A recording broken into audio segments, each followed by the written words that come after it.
Olá, amigo internauta, então novamente eu aqui, Fred João, com vocês, programa Tocando Oculto, de volta com a nossa querida Rosa Maria, trazendo um pouco mais sobre o Michelangelo, trazendo também nosso querido Orlando de Freitas Júnior, e hoje está com ele, o prato está cheio aqui para ele, porque é tarô para todo lado, né? E vai falar sobre o tarô da Capela Sistina, porque tem um assunto aí que o Orlando já estava coçando esse tarô já faz muito tempo. E agora, então, eu vou falar só uma introduçãozinha rápida aqui sobre o tema, que a Rosa me preparou. Ele diz assim: 5 séculos de mistério, partindo das imagens dos afrescos de Michelangelo no teto da Capela Sistina e dos fatos históricos a ele relacionados. Esta obra descreve os apaixonados pela arte, esoterismo e simbolismo, uma nova visão desta imortal criação do mestre da Renascença. O teto da Capela Sistina é um compêndio de tudo o que o artista encontrou de mais sagrado e etérico ou profano. Maçons, templários e até mesmo a heresia do Santo Graal estão muito mais próximos do simbolismo dos afrescos que propriamente as imagens dos profetas e sibilas que neles encontramos. As mensagens de Michelangelo revelam e velam um conhecimento oculto ou mais profundo do nosso ser, muito melhor interpretado por nossa alma ou subconsciente. Esta obra favorecerá ainda a elevação do tarô a uma posição de destaque dentro dos estudos esotéricos devido à sua importante mensagem universal e sincretista, analisada por escritores da grandeza de Carl Jung, Oswald Wirth, entre outros, e mostrará outra face da Renascença. Por certo, a face mais bela. Então, assim, a gente começa com o tema de hoje aqui, falando sobre o tarô na Renascença, Michelangelo, o Pico della Mirandola, Matteo Maria Boiardo, Dante Alighieri, a lenda do Santo Graal, as conexões templárias, cátaras e judaicas e a interpretação dos afrescos segundo a simbologia do tarô. Amém. E que assim seja. Então, agora é contigo, então, Rosa. Então, mais uma vez, obrigada, Fred, por essa oportunidade. Obrigado a você. Obrigado, Orlando, pelo nosso bate-papo, adorei. Gostei demais. Ele adorou também, olha lá. Já? Ele tá com as cartas aqui. Bom, falar sobre Michelangelo, falar sobre Renascença, conversei na outra parte, programa anterior, a respeito da história de Florença, que é a cidade onde Michelangelo viveu a sua adolescência, e sobre o que é ser um florentino. Agora eu vou falar o que é um tarô, porque vou repetir novamente que a gente tenta entender fatos do passado com o nosso conhecimento atual, e não dá certo. A gente pode trazer o conhecimento do passado para nós e utilizá-lo de forma boa, útil, que nos traga um desenvolvimento, né, pessoal, intelectual. Mas o inverso é um pouco difícil, porque se a gente for levar o tarô de hoje para os tempos de Michelangelo, vai soar meio estranho. Porque tarô, naquela época, não era como é utilizado hoje para leitura de cartas. O tarô ele tinha uma outra conotação, era uma outra função na época de Michelangelo. A gente tem que lembrar que quem fazia tarô na época de Michelangelo era quem também fazia as iluminuras, aqueles desenhos que existem nos livros antigos, sabe? Aquelas florzinhas, aqueles trabalhados todos, aquela riqueza de detalhe. Era de uma guilda, a guilda dos artesãos que produziam iluminuras. E para que servia tarô naquela época? Bom, vamos lá. 500 anos atrás, se hoje ainda existe uma população analfabeta ou semi-analfabeta, naquela época, obviamente que essa população era muito maior. E não era assim só a classe mais humilde. Havia reis que não sabiam ler nem escrever. Quem realmente tinha cultura, informação, normalmente eram os eclesiásticos, os frades, os monges. Esses tinham acesso à leitura e se formavam mesmo, conheciam várias línguas, né, normalmente. Mas acesso à leitura também era difícil porque não existiam livros. Os poucos livros que existiam estavam em hebraico, estavam em grego, em línguas que a população não dominava. Então, Florença teve a sua importância também nesse sentido. Existia a Academia Platônica, patrocinada por Lorenzo de Médici, onde se fazia essa tradução desses livros antigos. E onde entra o tarô nisso tudo? O tarô, ele ensinava as pessoas por intermédio de imagens. Então, nos tarôs antigos, a gente encontra os 7 pecados capitais, as três virtudes teologais, os 4 cardeais, como é que é o nome? Pontos cardeais, mas assim, o que simbolizava... Então, quando uma pessoa tinha uma carta na mão, ela tinha toda uma simbologia que ela ia conhecendo por intermédio de imagens. As imagens, elas eram usadas, então, para a instrução das pessoas. Era essa a função das cartas. Leitura mesmo, eu desconheço naquela época. Elas eram usadas também em jogos. As pessoas faziam jogos, que era o tarô, que o taroquinho, as pessoas jogavam também, ele também servia para a diversão. Mas, normalmente, era embutido também nessas cartas um fundo de subversão, um fundo de... Como é que eu vou dizer assim... Elas eram utilizadas para levar uma mensagem de um lugar para o outro, sendo que quem mandou e quem vai receber conhece o que aquela pessoa está dizendo. Mas quem está no meio do caminho com a carta na mão, levando a carta, ela não sabia o que aquilo significava. Então existia uma simbologia, eu vou dizer subversiva, nas cartas de tarô também. E elas ainda eram uma obra de arte, porque algo que é feito... Não é como hoje, não existia imprensa quando surgiu o tarô, não existia imprensa. Então essas cartas elas eram feitas manualmente, por artesãos. Não existia a impressão. Então imagine, um jogo de tarô era um presente para se dar nas bodas de casamento de alguém. Porque era um trabalho artístico, era uma obra de arte que você conseguia colocar no bolso. Então a importância do tarô, talvez naquela época, fosse maior do que é hoje. Porque hoje ainda existe um preconceito em cima do tarô, da leitura da carta de tarô. Nem todo mundo aceita isso. Naquela época era uma obra de arte. Não, a princípio era uma obra de arte. Mas também, né, Rosa, se deturpou muito essa relação, né, do tarô com a verdade. Porque, na verdade, a gente sabe que as hierarquias, parece que, para não deixarem a história morrer, imprimiram a história nas cartas. Só que a gente tem hoje cartas de todo tipo. Então a gente tem tarô de gatinha, tarô não sei o quê, tarô... Bom, as pessoas ficam falando, mas que verdade tem tudo isso? Então, né? Isso faz com que caia a credibilidade sobre o tarô. Exatamente. Quando todo mundo faz o seu tarô e dá a sua própria interpretação, você perde a essência do tarô. A essência do tarô está lá atrás, na sua criação, na sua formação, na sua função principal ou nas suas funções principais. E a utilização que se faz hoje dele, eu penso que é uma utilização até pobre. Porque se eu crio um tarô com uma simbologia que ela é propriamente minha, que função ele tem? Agora eu vou dar o curso para que a pessoa entenda o meu tarô.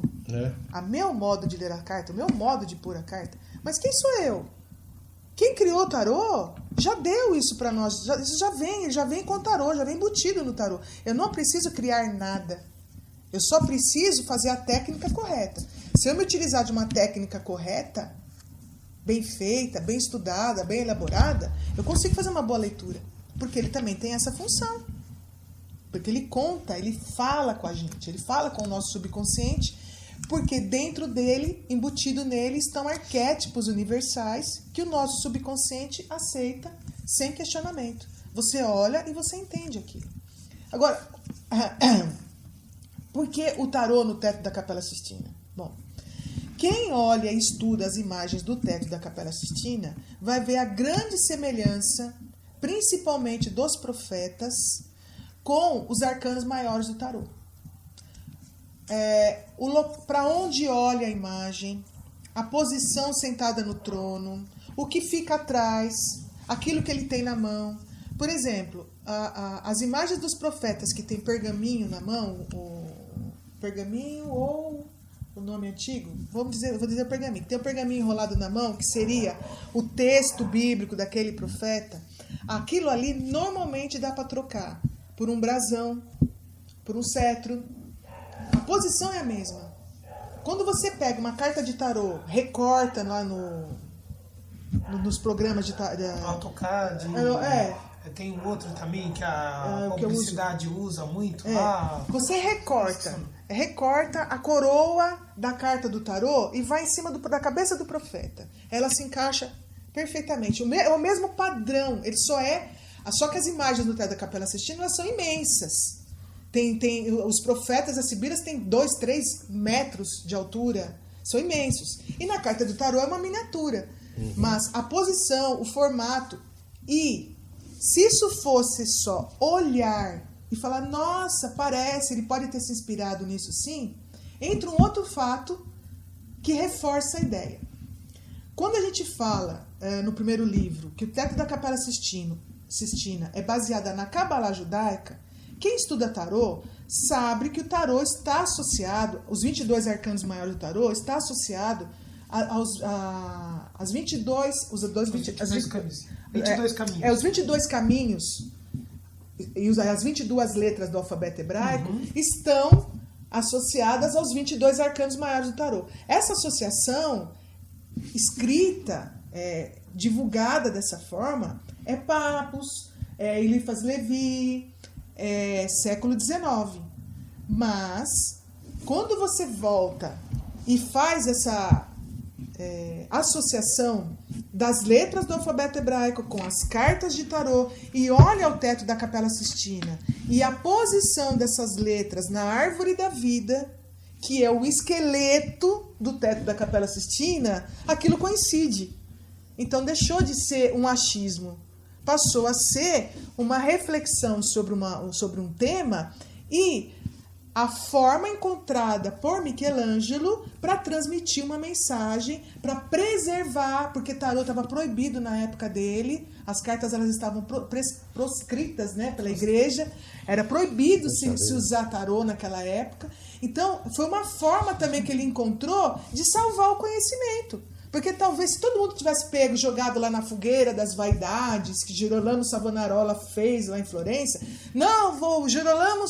o frade franciscano, o frade dominicano está mandando todo mundo jogar esses textos do Boccaccio, de tantos outros, na fogueira. Eu vou jogar minhas cartas de tarô. Nós não teríamos tarô hoje.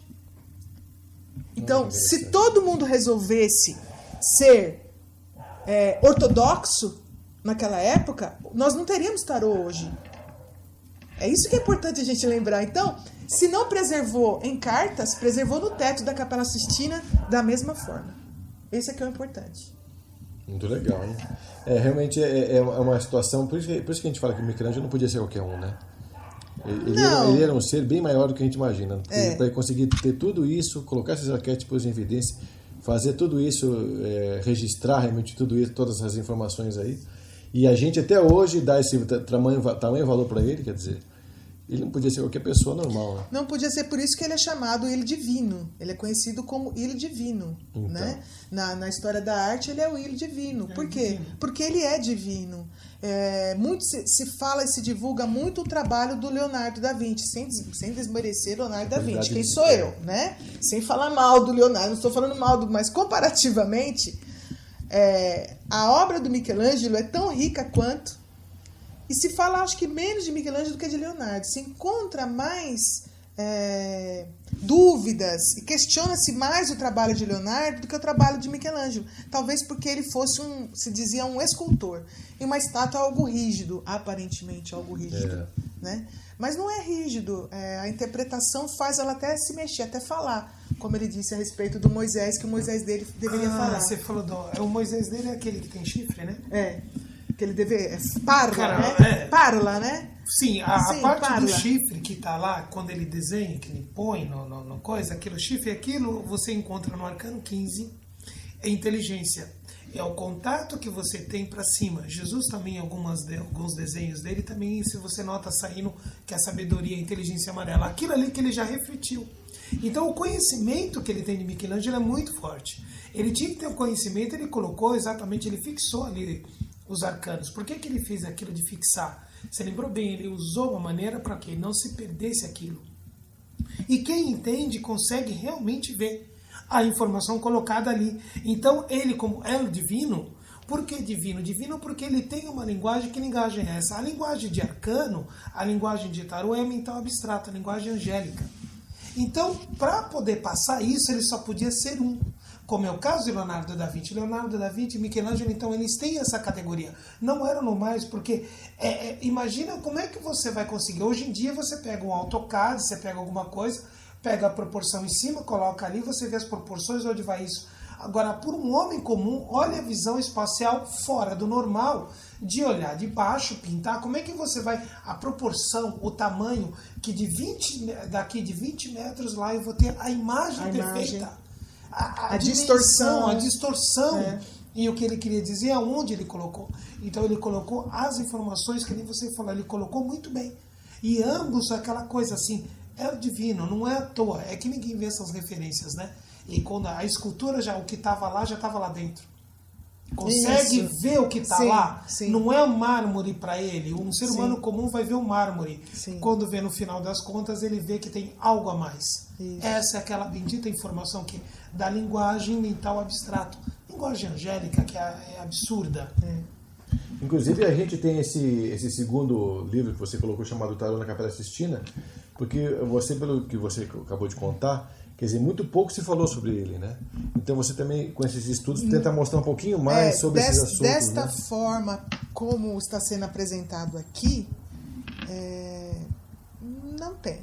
Então, né? Você Não consegue... tem até uma forma um pouco preconceituosa em cima dele, mas desta forma, e querendo, como eu coloco, um entendimento das várias formas de entender Deus, as várias formas de entender Deus, eu desconheço. E tem mais, assim, como eu já havia dito na outra também. Existia um projeto inicial do Papa Júlio II, que ele foi ao Papa e disse que ele teria algo muito melhor a apresentar. E o Papa deu carta branca para que ele fizesse.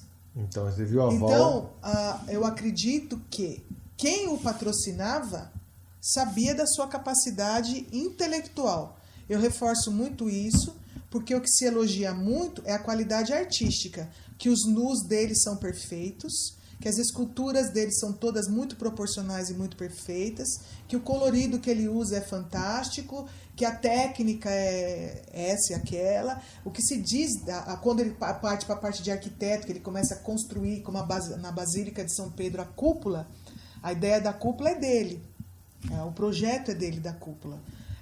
Em Florença, a biblioteca laurenciana, a biblioteca da família de Medici, né? Medici, ou Médici, o projeto é dele. Ele não concretizou porque ele acabou não voltando para Florença depois de um certo tempo. Mas a ideia, a originalidade da ideia é dele. E em tudo que você vai estudar de Michelangelo, você encontra algo além de uma qualidade técnica, além de uma qualidade de estilo e de beleza. Sempre você consegue encaixar ali algo que fica um passo além disso. Então, isso mostra a qualidade de ser que ele era, né? Exatamente. Bom, pessoal, a gente vai voltar já com um pouco mais sobre Michelangelo com vocês, com a Rosa Maria. Então, fique com a gente nesse programa Tocando Oculto. O louco. Vamos lá. Bom, amigos, então, novamente aqui no programa Tocando Oculto com Rosa Maria, falando sobre o tarô na Capela Sistina. E agora a gente vai passar, então, para algumas dessas cartas, é isso? Ou você vai passar diretamente eu vou falar a respeito de uma carta. Em especial. O início ou o fim, como quiserem, do tarô, que é o louco. Ah, tá. Porque senão, como eu disse da primeira vez, fica uma coisa cansativa, a gente se delonga muito, se estende muito e deixa de ficar interessante. A ideia também seria exatamente mostrar a importância que tem Michelangelo nesse contexto todo, né? Que você conseguir mostrar através dos seus livros, né? Isso. Então, voltando ao que como eu entendia a situação quando eu buscava fazer essa relação. Algumas cartas era muito fácil você encontrar a carta no teto da Capela Sistina, porque as imagens eram muito próximas. Outros davam uma maior dificuldade. Quando a dificuldade era maior, eu ia pela simbologia, pelo que significava a carta. Aí eu fui buscar a carta, o coringa do jogo, que é o louco, né? Quem poderia ser o louco? Aí no livro do Oswald Wirth, ele relata que o louco, eu vou ler porque fica mais fácil. O louco pode ser a expressão da despreocupação infantil e da imaturidade mental, como a essência do conhecimento mais profundo e da real compreensão da vida. Embora a sabedoria do louco seja o símbolo da mais alta maturidade, é claro que isso não significa que todo louco seja um sábio. Então o louco, por essa qualidade especial de se ligar em qualquer ponto, eu associei o louco a Jonas. Aí eu ficava, como eu fiquei sempre, o louco sendo Jonas, mas o Jonas não é a representação de Jesus no teto da Capela Sistina? É. Quando vocês vão ler no Novo Testamento as palavras de Paulo, Paulo diz que todo aquele que se entrega, todo aquele que aceita Jesus, se torna um louco. Que tipo de louco? Um louco alienado desse mundo que nós vivemos, porque esse mundo passa a ter importância zero pra gente. O louco, ele é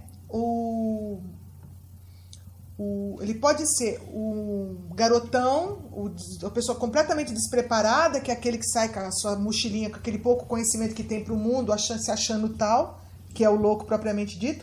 Mas ele também pode ser o sábio, porque o sábio, o verdadeiro sábio, aquele que se elevou espiritualmente, ele é um alienado do mundo em que nós vivemos. Ele não está preocupado se ele ganha muito, se ele ganha pouco, se está chovendo, se está fazendo sol. Está chovendo e ele está de pé no chão, andando na rua e pregando.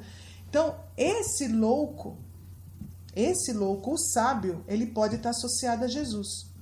Uhum. Só que também no livro Tarô Mitológico, as autoras elas colocam o louco como sendo Dionísio.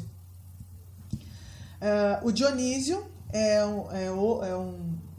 faz parte da mitologia, é um deus que é filho de Zeus com uma princesa da Terra. Mas o Zeus, ele era casado com a Hera, né? E Hera era uma mulher muito ciumenta. Quando ela soube que tinha uma mortal grávida de um filho de Zeus, ela passou a perseguir essa mulher. E essa perseguição ela acabou matando essa princesa. O Zeus, quando descobriu, ficou tão desesperado que abriu a barriga dela, tirou o Dionísio da barriga dessa mortal e o costurou nas suas coxas. E a gestação de Dionísio terminou nas coxas de Zeus. Então considera-se que Dionísio nasceu 2 vezes. Ele nasceu da barriga da sua mãe e do amor de Zeus, um deus, com uma mortal, né? E ele nasceu a 2ª vez quando ele termina a sua formação, a sua gestação nas coxas de Zeus. Então Dionísio nasce 2 vezes. Se vocês assistiram a outra palestra, vocês se lembram que quando eu faço a comparação entre Jonas e Jesus, eu digo que Jonas também nasceu 2 vezes.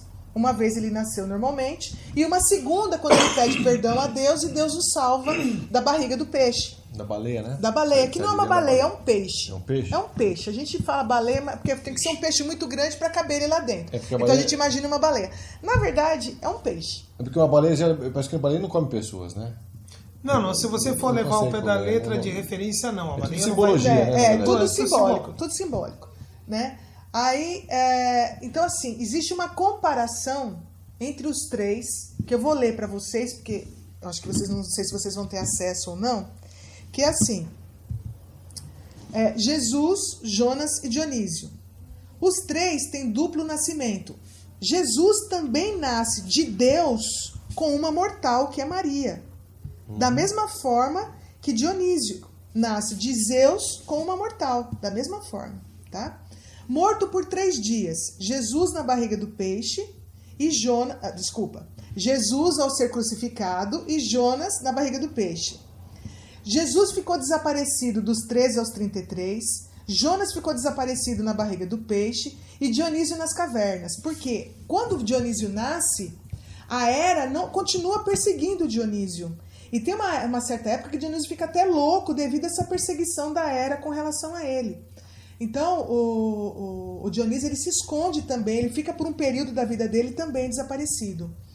O primeiro milagre de Jesus é o vinho, e Dionísio é o deus do vinho. É Dioniso ou Dionísio. Eu coloquei Dionísio, mas provavelmente o certo é Dioniso, tá?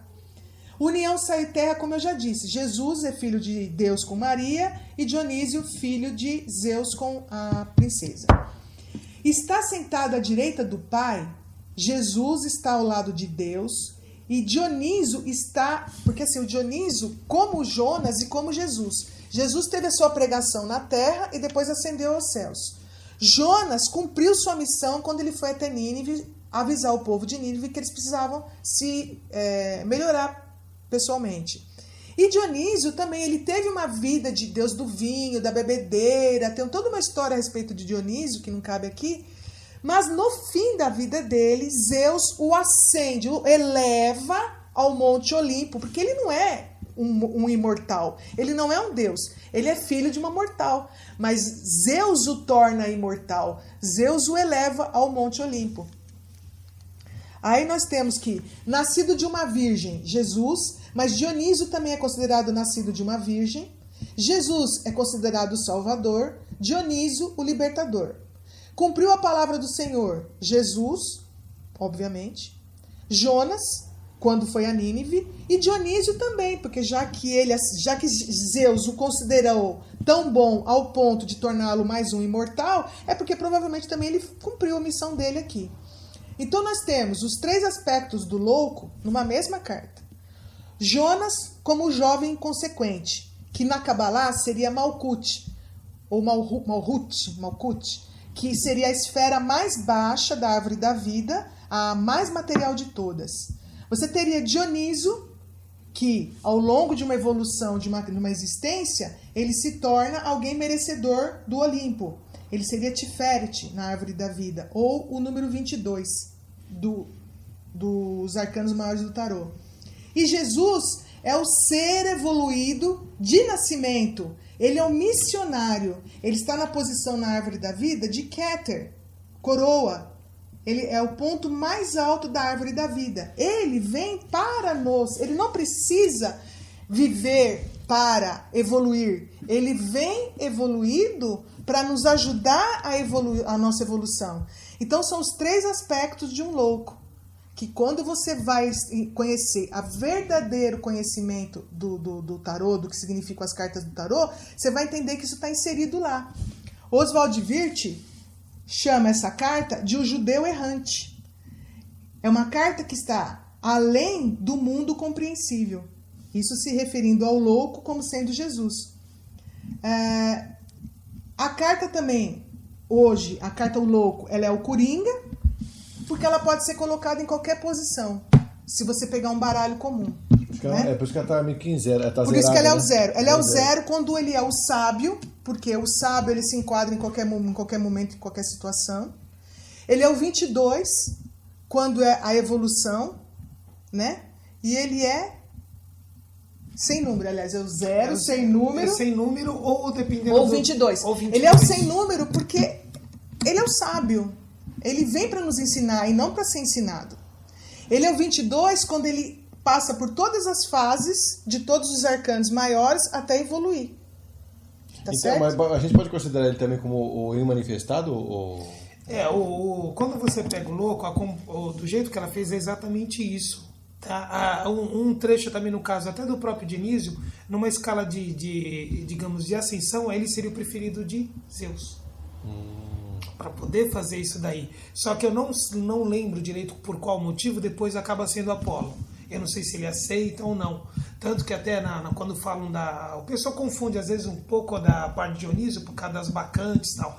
Ali nada mais era do que uma festa. Que o povo depois, os romanos, começaram a colocar num lado meio deturpado da história para dizer. Mas essa comparação, sim, é de queda e subida. Jonas, Jesus e Dionísio, é corretíssimo essa analogia, que ele faz exatamente esse caminho no final, no início.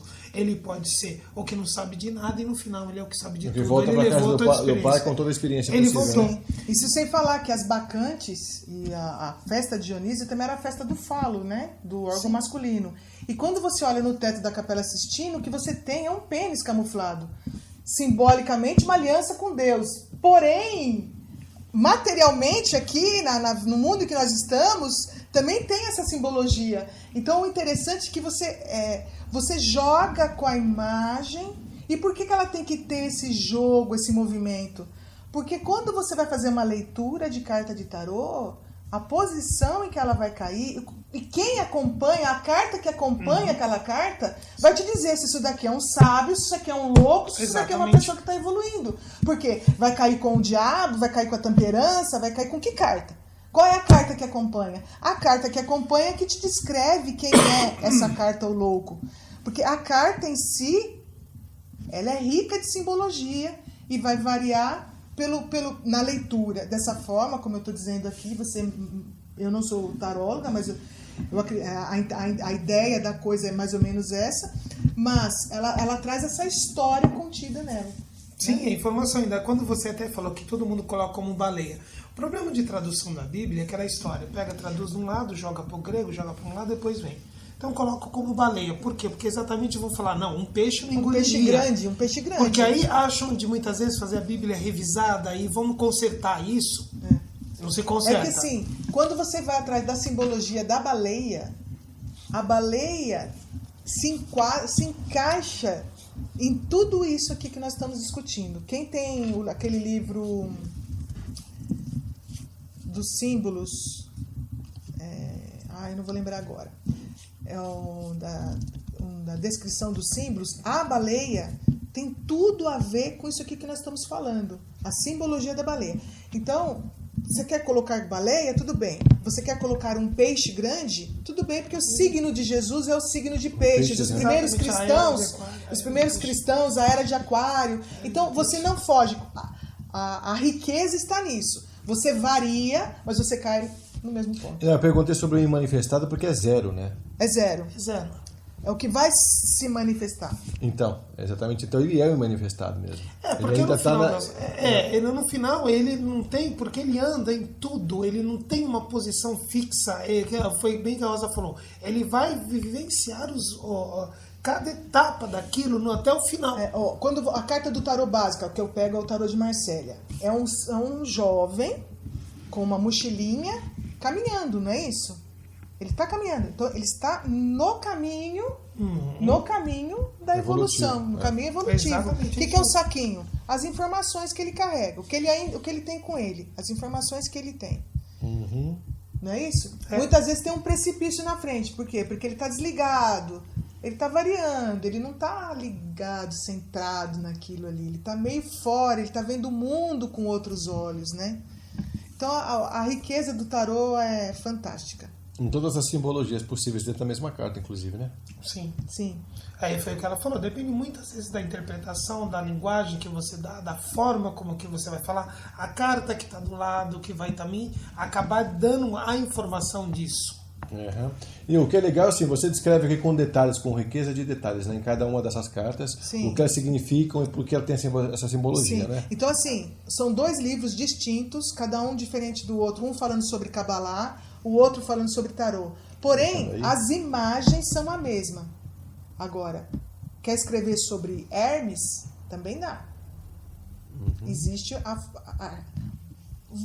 vamos falar Hermes, por exemplo. Qual a primeira... Como é que se fala a primeira... Não é lei de Hermes, mas o primeiro texto. Assim como é em cima e embaixo... O que está em cima como está embaixo, como está em cima. Bom, aonde está o teto da Capela Sistina? Em cima. E o que ela representa? O que está embaixo. É verdade aí, ó. O hermetismo tem uma correspondência, uma boa correspondência mesmo. Então, quando você começa a... Bom, porque o teto, mas ele está respondendo a árvore da vida. O que é a árvore da vida? É a nossa ascensão espiritual. Aquilo que nós temos que passar, os nossos caminhos, nossas escolhas, os nossos momentos. Está tudo ali. Então, o que está em cima é como o que está embaixo. Então, o que eu acho mais interessante de toda essa simbologia é entender esse processo, né? Porque às vezes as pessoas fazem automaticamente essas leituras e não entendem muito bem, às vezes, o processo que se dá em cada uma das etapas. No livro, o Tarô na Capela Sistina, eu não coloco leitura de carta. Por que eu não coloco leitura de carta?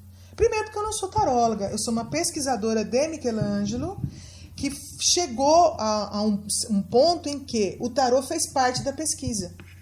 Então, o tarô entrou na minha pesquisa e eu precisava entender de tarô. Além de eu gostar, admirar o tarô, achar uma obra de arte, eu ainda precisei da simbologia do tarô para um complemento de uma pesquisa. Isso que eu acho fantástico. Então, eu não coloco no livro em si a leitura. Não é um livro para quem, vou aprender a ler tarô. Não. É um livro para quem quer conhecer tarô.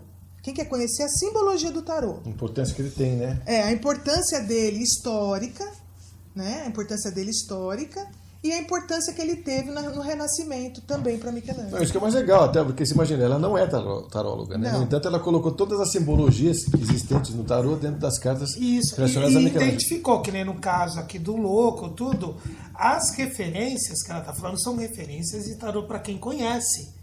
Não quem conhece de forma que, digamos assim, de forma corriqueira. Mas quem vai mais a fundo realmente conhece e vê que realmente casa informações. E outra, tá dando informação de quem? De Michelangelo. Porque não se olha muito para Michelangelo. Todo mundo fala Capela Sistina, mas ninguém reconhece ele e a informação que tem. E só de olhar aqui para cada imagem sua, você separou as imagens. São 22 imagens.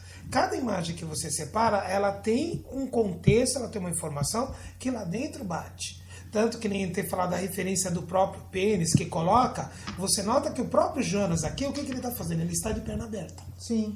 Com a referência, o que está mais em evidente? Você mais evidente, a primeira coisa, uma das coisas que você olha... Ele brinca muito com a luz. Ele brinca com a luz e a parte de baixo, ali em cima está mais vermelho, aqui embaixo está mais claro, está dando a referência. Se você olhar o anjo, olha para cá. Sim. O anjo dá o encaminhamento. Na carta da sacerdotisa, o anjo ele olha para o livro. Uhum. Então, dependendo de onde os anjos eles dão, esses anjos que estão atrás, que eles dão eles apontam. Aponta para o livro. E eles dão sinal do que está se passando ali. O que é aquilo? O Jonas, ele também está olhando para um lugar. Ele está olhando para um lugar específico do teto da Capela que Sistina. O louco do Wirth, no tarô de Oswald Wirth, ele dá muita conotação que ele olha bem para cima. Isso. Ele olha bem para cima da mesma forma como ele está olhando. Da mesma forma como ele está olhando, o mesmo olhar. E aqui, se você também pegar no Wirth, o Wirth também tem um ponto que ele vai jogar aqui também no Arcano 1, que é o Mago. Porque o Mago ele está de perna aberta e justamente embaixo. Sim. O olhar. O mesmo olhar da Imperatriz. É o mesmo olhar da Imperatriz. Aqui, o que eu tirei daqui? Eu tirei algo que ela tinha na mão e eu coloquei o brasão. Eu não mexi na imagem, eu não mexi na imagem. O Imperador. Sim. O Papa. Esse eu coloco como carro, porque quando você... Ele tem um corte aqui, exatamente como o corte do carro. Uhum. Aí você pega o que é, quem é esse personagem, quem é esse profeta? É Daniel. Vai ler sobre Daniel, entender o que é o Daniel. Sim. E aí por aí vai. Essa coroa aqui a gente recortou, pum, e colocou. Sem o eremita. Sabe o que eu coloquei nessa imagem aqui? Isso. Sim, a lanterna. Só isso. Essa imagem está assim, desse jeito, no teto da Capela Sistina. Não tem muito que, não precisa mexer muito. É lógico que ele teria que mexer um pouco, como a gente já disse, para que a gente pudesse hoje usufruir do trabalho dele, né? Porque senão teria tudo para fogueira. Exatamente. Rosa, por que os arcanos maiores e não os menores? Porque daria muito trabalho, vou ser bem honesta para vocês. Não seria muito fácil. E eu não encontraria tudo no teto da Capela Sistina. Hoje, eu tenho um trabalho em andamento sobre Michelangelo ainda. É o terceiro livro, né? Vai ser, se Deus quiser, Deus me permitir, vai ser um terceiro livro. Uhum. Quando eu terminar, eu pretendo voltar no tarô e completar o tarô. É que assim, com os arcanos menores. Mas aí eu vou usar toda a obra de Michelangelo. Vou usar toda a obra. Eu não vou usar só o teto da Capela Sistina. Eu vou usar a obra toda. Contudo, naquela época também, os tarôs não tinham 78 cartas. Tinha tarô com 100 cartas, tinha tarô com 40 cartas, tinha tarô com 96 cartas, tarôs de vários tamanhos. Por quê? Vamos voltar lá. Para que servia? Para instrução. O que eu vou ensinar? Eu vou ensinar as virtudes. Vai ter quantas cartas? Quantas virtudes existiam naquela época para você descrever. Você não precisava de muito mais do que isso. Eu vou ensinar, sei lá, os signos zodiacais.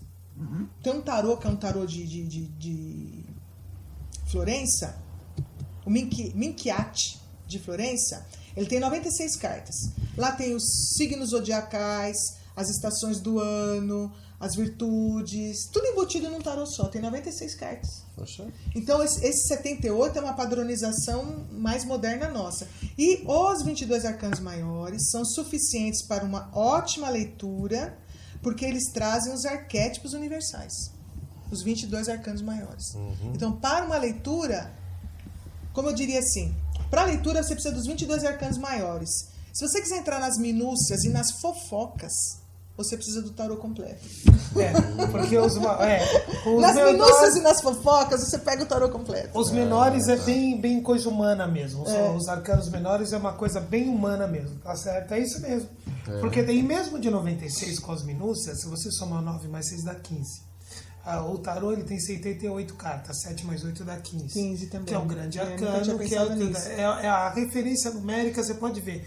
Tem 96, qual o motivo do 96? Tem um motivo, é 15, o outro também dá 15. Eu acho bonito quando a gente faz com os arcanos maiores um círculo, que isso tem no Oswald Wirth, e você faz a referência do que está aqui com o que está aqui. Então seria o 22, o louco com o mundo.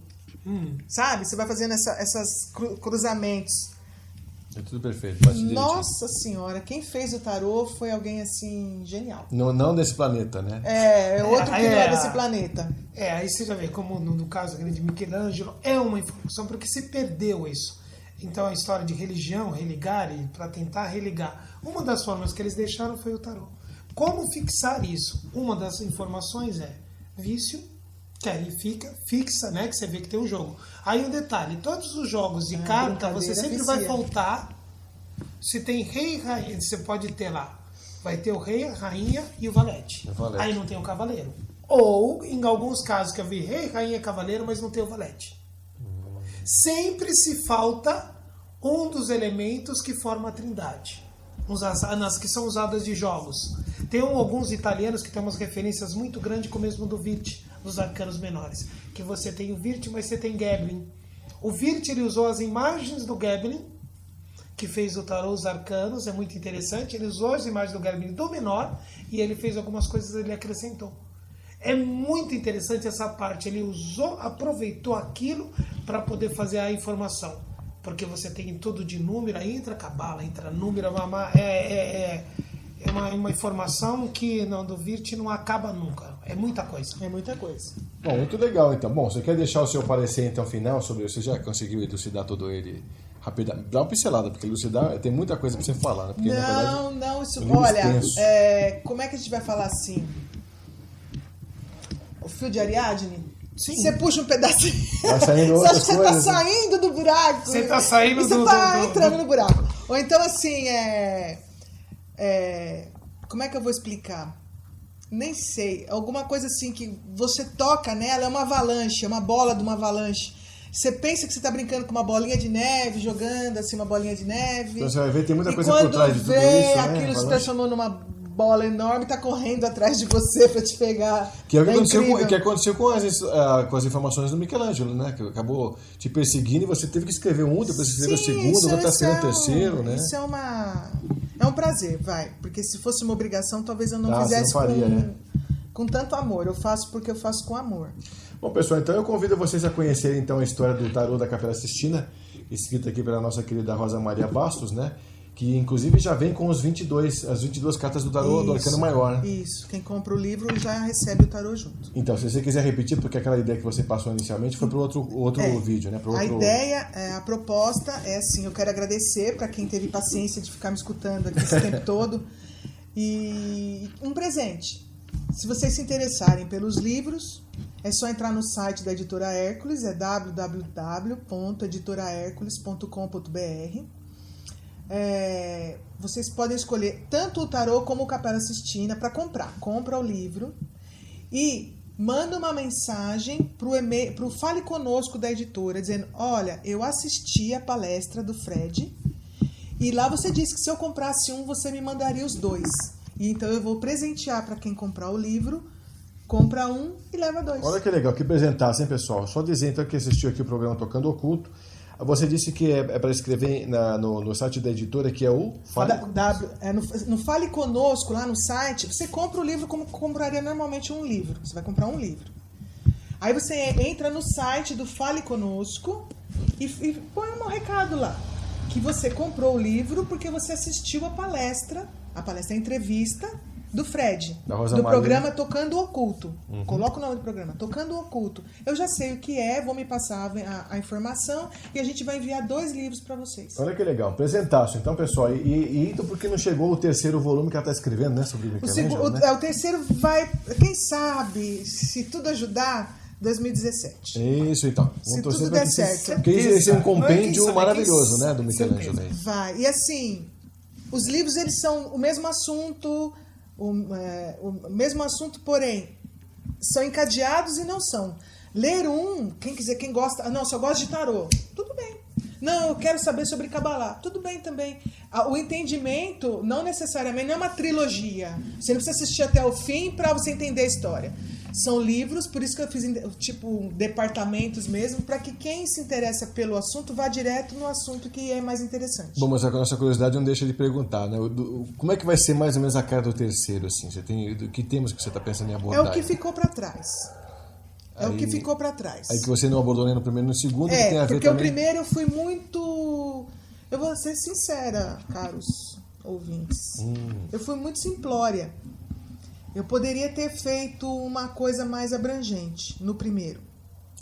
O tarô, já existia o tarô quando eu publiquei o primeiro, mas eu não quis misturar a Kabbalah com o tarô, porque apesar de ser tudo esotérico, tarô, Kabbalah, dentro do esoterismo tem preconceito também, como eu já disse na palestra anterior.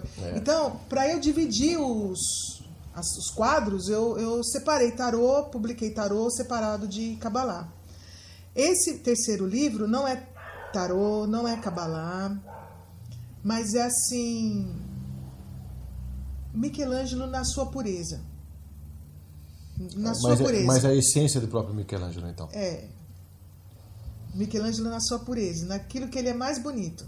Olha, então deve ser uma obra bacana e bem interessante, porque a gente sabe que ele é o divino, né? Então, divino, você conseguiu pegar. Divino. Então você já pegou ainda mais histórias para colocar no livro, deve ser bem interessante para somar junto com esse compêndio aí que a gente está. Alguns mostrando. Autores costumam ser muito injustos com Michelangelo, de falar da homossexualidade, sabe? Darem ênfase a coisas que não tem nada a ver. Nada a ver. É muito pequena. Tratar da vida pessoal dele. Como se faz, todo mundo não, as pessoas assistem muito os artistas, querem saber da vida pessoal deles. Gente, vamos cuidar mais da proposta, da ideia, daquilo que ele está trazendo de bom, do que propriamente da vida do autor, do artista. Olha, então eu acho que assim, é mais interessante a gente se preocupar com a criação artística, com aquilo que a pessoa deixou escrito como mensagem, porque Michelangelo também foi um poeta, um grande poeta. É mesmo? Tem os poemas dele, são lindos, lindos, lindos, lindos. E tá no teu livro? Não, no livro eu não tenho não tenho nenhum poema de Michelangelo no livro. Os poemas dele são lindos, tem poucos em português. Então assim, fazer a crítica da vida da pessoa é simples. O legal é você dar valor àquele patrimônio que a pessoa deixou para a humanidade. Então, mas isso é mais importante do que saber se ele casou, se ele teve filho, se ele era chuchu, se ele era mandioquinha. Isso, gente. Liguem-se na essência da coisa, naquilo que vai trazer algo de bom. Mas isso chama-se maturidade de cada um. Talvez. Porque a pessoa, quando ela não tem uma vá maturidade... pela curiosidade, vá pelo conhecimento. Porque o maduro, ele vai buscar a essência. Você quer ver? Para quem faz leitura de cartas de forma intuitiva, meu livro não serve de nada. De nada. Porque você faz uma leitura intuitiva. Você faz aquilo que você acha.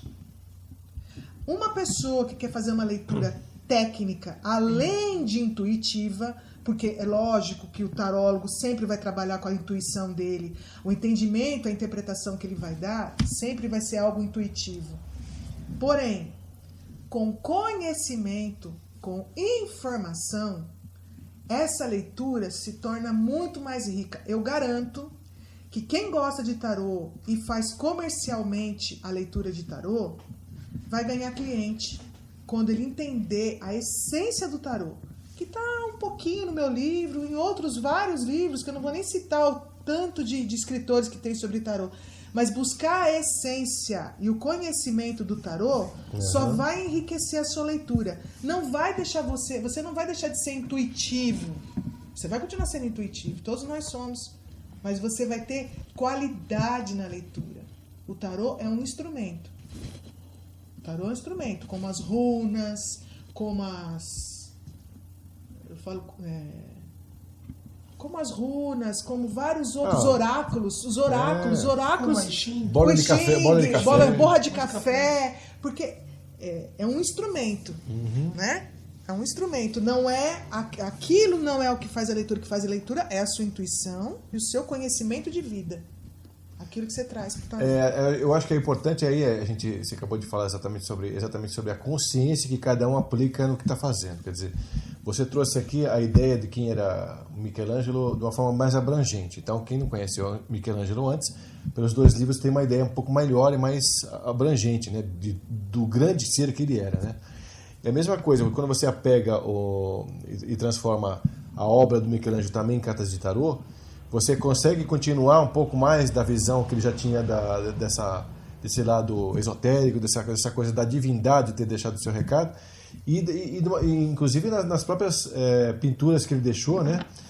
E mostrando mais ainda quanto ele era grande. Quando você pega um 3º livro, você ainda mostra mais ainda sobre a sua pureza, quer dizer, você vai aumentando os volumes de grandeza do ser, né? E é uma coisa que se você tiver um 4 vai continuar, o 5º livro vai continuar e não vai parar, né? Não vai parar. Né? E essa parte aí, o que ninguém leva em conta, que nem você falou, o pessoal vai pesquisar a vida. Uma coisa de detalhe interessante, que nem de Leonardo da Vinci, a Mona Lisa era ele.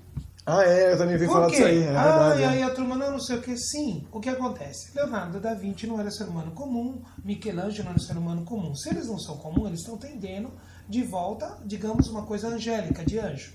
Anjo tem os 2 lados. Então, como também, qual que era o deus? No Egito, tinha corpo feminino. Era casado, mas tinha corpo feminino. Tem que se lembrar do quê? O Tutankhamon? Eu acho que sim, não sei se era Tutankhamon. Eu não lembro qual é que é. Tutankhamon. Um deles tinha exatamente. O que acontece assim? Então, não vê naquela época o cara casado, com mulher e tudo. Então ele é. E nem nas orgias, digamos assim, entre aspas. Então aí o cara era. Então é o julgamento sempre humano. Porque é aquela tendência, aquela coisa toda. Então, você já nota, pelo nome não é normal. Quem deu o nome de El Divino? Da onde? Isso ninguém teve curiosidade, né? Como é que ele teve esse nome de divino? Quem trouxe o nome de divino? Isso não. Aí vamos lá, olha, ele não casou. E outro detalhe também, pela data. Alguém tem fotografia? Você tem grampo de telefone dele conversando com alguma coisa? Não tem. Então não me veio com churumela. Ele foi pego em alguma CPI, ele foi pego em alguma balada GLS. Não foi. Na época, então, meu amigo, não. Não venha com churumelas. Não venha. E se você levar para a época, vamos lá, os heróis antigos, né? Quando você tinha lá na batalha, o cara passava 1 ano fora, 2 anos fora. Um grego, na época da Grécia, de Atenas, né? Não, qual que era? Esparta? Isso. Ele entrava com 15 anos pro exército e saía com 30. Sim. Um homem, 30 anos, o cara era velho. Porque com 34, 35, a média de vida de uma pessoa naquela época era 35 anos por aí. Nossa, mãe. Então ele ficava 15 anos no exército. Quando ele saiu, ele tinha 30. Pô, meu. Sim, sabe? É o que você tá pensando. E outra, era normal as mulheres era em natural, casa também. Era natural. E as mulheres aceitavam também porque era natural. Fazia parte do contexto, daquela situação. Rosa, hoje a gente tem uma rede social. Né? Hoje a gente tem uma rede social que tem muito mais julgamento. É isso que eu tô dizendo, por isso que eu comecei a falar. A pessoa quer saber da sua vida, ela não quer saber o que você faz. Não, mas julgamento mesmo. Você posta alguma coisa e o julgamento vem assim, né? Barrando, né? De todo tipo de postagem tem julgamento, né? Sim. Não tem um olhar observador e questionamento. Às vezes o julgamento vem primeiro que o questionamento. Sim. Então é aí que entra o que você falou, quer dizer, a essência do sujeito, que deveria ser mais importante do que ele é como pessoa, né? Vem posterior. E as pessoas têm esse costume, né? A gente precisaria tentar mudar um pouco essa cultura do observador, né? Observar a essência, observar a consciência. Depois, quiser, né, sobrar um tempo, você fala, se ele era casado, o que ele era? O que ele era? Né, de repente, mas sobrou um tempo. Mas sabe que aí se sobrar espaço, se sobrar tempo, né? Porque o mais importante tá na se sobrar tempo, a gente pensa nisso. E é isso, assim, tem as 22 cartas, tudo, e olha, se você for ver mesmo, nós só ficamos em Jonas. Então não, viu, pessoal? A gente só ficou em Jonas. Então vocês querem saber o resto? Compre o livro. Vai ver o livro. E aí vai ver mais história, vai saber mais coisas, você tem muito mais informação. Esse é correto. Tarô na Capela Sistina, mais uma vez aqui para vocês. E agora a gente vai deixar aqui os finalmente aqui com a nossa querida Rosa Maria Bastos, que ela também tem a editora chamada Hércules, né? E quem quiser editar o próprio livro, então fala também com você, né? Também. E então a gente vai deixar o contato da Rosa Maria para vocês aqui no GC. Quer deixar mais algum parecer? Você quer deixar mais algum recadinho? Não, eu só quero uma vez agradecer, mais uma vez, esse bate-papo gostoso. Nós agradecemos a você. Foi muito bom. Quem quiser se comunicar comigo pelo site, comunicação direta comigo. E muito obrigado pela paciência de vocês. É isso aí. E foi bastante prazeroso, porque a gente tinha um pouco mais de sede dessa história toda da Capela Sistina, onde conheceu bastante coisa, né, Orlando? Sim, exatamente. Foi bem legal. Quer dizer alguma coisa também, para fechar? Olha, só para fechar, o que acontece assim, você ver o livro, encontrar, e realmente é muita informação. Eu só não vou ficar, senão a gente começar a filmar, a gente conversando mais coisas, porque tem bastante coisa que ela fala ali, que olha, gente, eu já estou pensando no outro livro, que tal, então as referências, eu só falo assim, para quem entende um pouco mais de tarô, aquela coisa mais estudo, a parte técnica, a parte de informação mesmo, do que de onde veio tudo, tá tudo batendo, tá tudo correto, gente. E você teve um grande mestre, né, que foi o professor Ademar Ramos, né, que ensinou um monte de tipos diferentes de tarô, né? Você viu, mitológico, maior, menor. E fora também o próprio Oswald Wirth, que não tem, é muita informação, e outra coisa, é o que a Rosa falou, é você olhar. Então você nunca para, ela falou, nunca para, e você não para, você fala, hoje eu parei. Aí você vai na palestra de alguém, a pessoa te fala uma coisa. Continua, dá outro insight. Aí você começa a bater isso, se você não bater na cabeça, ela fala, como eu sou burro. A pessoa acabou de falar algo a mim, você acrescenta. Então o que eu acrescento em cada um, o que fala, é absurdo. Por quê? Porque a gente está ali para o quê? Para ouvir e aprender. Nada mais aí, olha, continua, viu? Né? Bom, pessoal, então eu só posso também ficar aqui agradecido a todos vocês aqui pela participação, que acho que foi bem bacana, foi bem ilustrativa. E agradeço então ao meu internauta ter ficado com a gente mais nesse programa Tocando Oculto. E eu, como falei sempre, né, nos fechamentos, que a gente tem um programa da Serenata e Companhia, levando na sua casa, na sua empresa, um trabalho muito bacana, tocante, às datas comemorativas, né? Então é só entrar no site www.serenaticia.com.br. Tem um canal nosso também no próprio site, que é o canal de depoimentos, onde as pessoas que recebem a serenata já deixam um depoimento claro. Então é o calor da emoção realmente literal ali, né? A gente também tem um canal de mensagens, tem o canal das próprias serenatas, onde a gente deixa vários registros, né, para o pessoal conhecer. Então guarda esse nome, www.serenaticia.com.br, que é o nosso site, e Serenata e Companhia é o nosso nome, então. Obrigado, então, ao programa Tocando Oculto, mais uma vez com vocês, e até um outro programa, gente. Obrigado.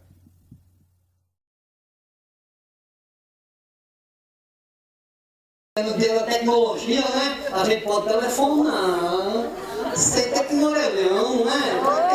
Porque eu vou discar e ver se ela tá por aqui, porque esse bar tá tão lotado, eu nunca vi um bar tão cheio assim, gente. Tá dando até problema de sinal aqui, não tem, né? Vocês estão pegando todo o sinal daqui do celular. Alô?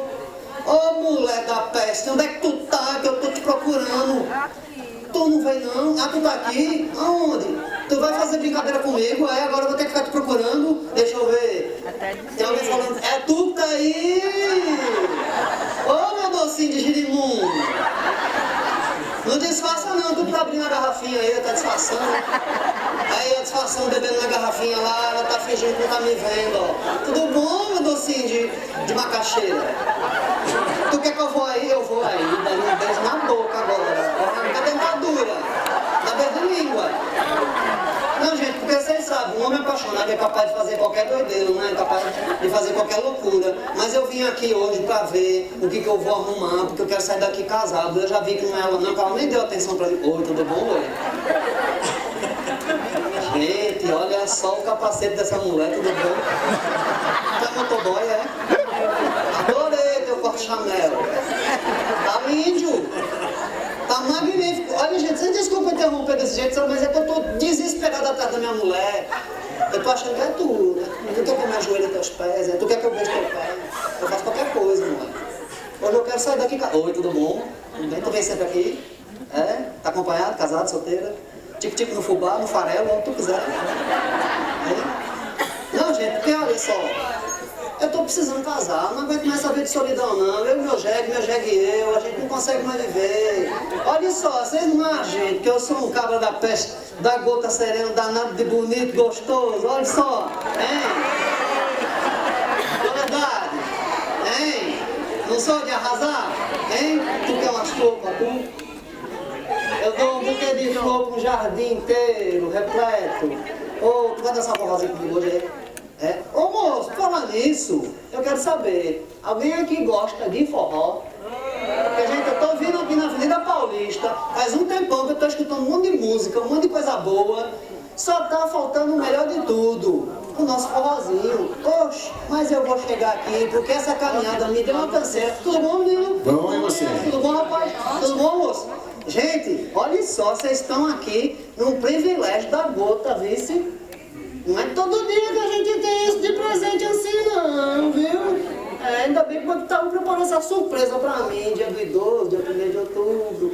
É, mas eu tô inteirão, olha só. Tô inteirinho. Se vocês quiserem depois eu passo a marca do formol que eu tô comprando, viu?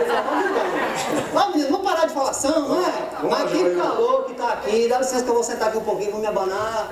Toque aí, toque Vamos fazer aí. então, vamos fazer uma pra você, em homenagem então ao Giovanni, vamos fazer um Vida de Viajante com vocês cantando com a gente, vamos lá?